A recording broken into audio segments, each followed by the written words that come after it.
तेरी मृत्यु हो धूर्त, तेरा काल। नहीं, ये नहीं हो सकता। मैं नहीं मर सकता। मैं भगवान हिरण्यकशिपु हूं। मैं नहीं मर सकता। क्यों नहीं मर सकता दुष्ट? क्या तूने किसी माता के गर्भ से जन्म नहीं लिया है? ब्रह्मा जी ने मुझे वरदान दिया है।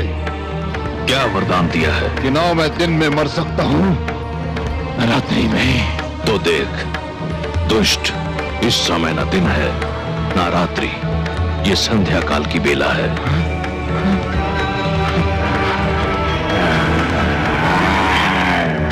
ना मैं घर के भीतर मर सकता हूं, न घर के बाहर। तू न घर के भीतर है न घर के बाहर, तू इस समय चौखट पर है।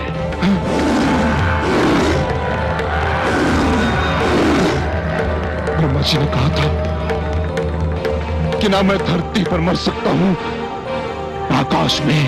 ब्रह्मा ने सत्य कहा था। देख, तू इस समय ना धरती पर है ना आकाश में। तू धरती और आकाश के मध्य मेरी गोद में है।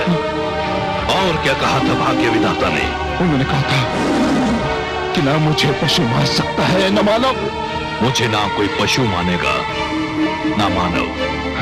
मैं आधा नर और आधा सिंह। मेरा नाम नरसिंह है। और क्या कहा था? उन्होंने कहा था कि मेरी मृत्यु अशस्त्र संभव है, न अस्त्र से। मेरे हाथों में ना कोई अस्त्र है ना शस्त्र। मैं अपने नखों से तेरा उदर चीर कर तेरा वध करने जा रहा हूं। अरे बचाओ! अरे बचाओ! कोई! तेरा अंत निकट आ चुका है मूर्ख। तू बच जाता तो एक ऐसी परंपरा का जन्म होता जो समस्त सृष्टि के लिए अनर्थकारी सिद्ध होती। पिता जन्मदाता है, यदि वही अपने पुत्र का वध करने लग जाए तो सृष्टि का क्या होगा? बचाओ!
पापी, महापापी, अधर्मी, तूने मेरे भक्तों, संतों, महात्माओं और सत्य के पथ के पथिकों का जीवन संकट में डाल दिया था। मेरी ही इच्छा से प्रहलाद जैसे भक्त का जन्म असुर कुल में हुआ, ताकि तेरे अभिमान को तेरा ही रक्त ललकारे और संसार को यह ज्ञान भी हो कि असुरों में भी महापुरुषों का जन्म संभव है। हे नराधम, तूने ब्रह्मा से छल द्वारा एक वरदान क्या मांग लिया? तूने वास्तव में यह समझ लिया कि तुझे मृत्यु से मुक्ति मिल गई। मूर्ख, परमेश्वर के अतिरिक्त जन्म और मृत्यु के चक्र से कोई मुक्त नहीं है। तेरे मन में यह भ्रम समा गया कि तू श्रेष्ठ है, तू सर्वशक्तिमान है। हे दुर्बुद्धि, हे दुर्मते, केवल ईश्वर श्रेष्ठ है। ईश्वर, केवल ईश्वर सर्वशक्तिमान है। केवल ईश्वर सर्वशक्तिमान है।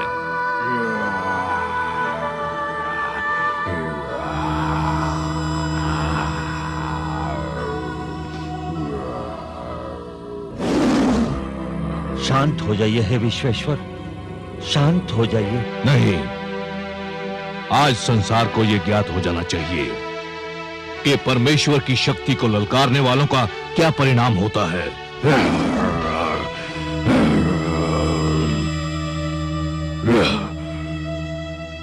हे जनार्दन, हे लक्ष्मीपति, दुष्ट हिरण्यकश्यप अपने परिणाम को पहुंच गया है। अब अपना क्रोध रोक लीजिए। नहीं, अभिमानियों को यह ज्ञात हो जाना चाहिए कि उनका अभिमानी सिर किस प्रकार पैरों तले रौंदा जाता है।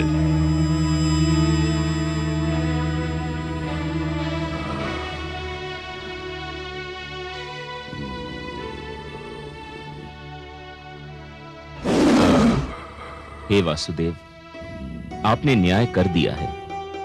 हिरण्यकशिपु के शरीर के साथ उसका अभिमान भी ठंडा पड़ चुका है। अब अपने प्रकोप को समेट लीजिए, नहीं तो समस्त सृष्टि उसकी चपेट में आ जाएगी।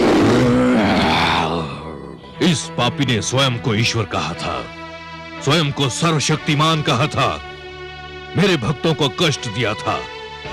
देख ले, आज समस्त संसार देख ले कि स्वयं को ईश्वर कहने वाले, स्वयं को सर्वशक्तिमान मानने वाले किस प्रकार धूल में मिला दिए जाते हैं।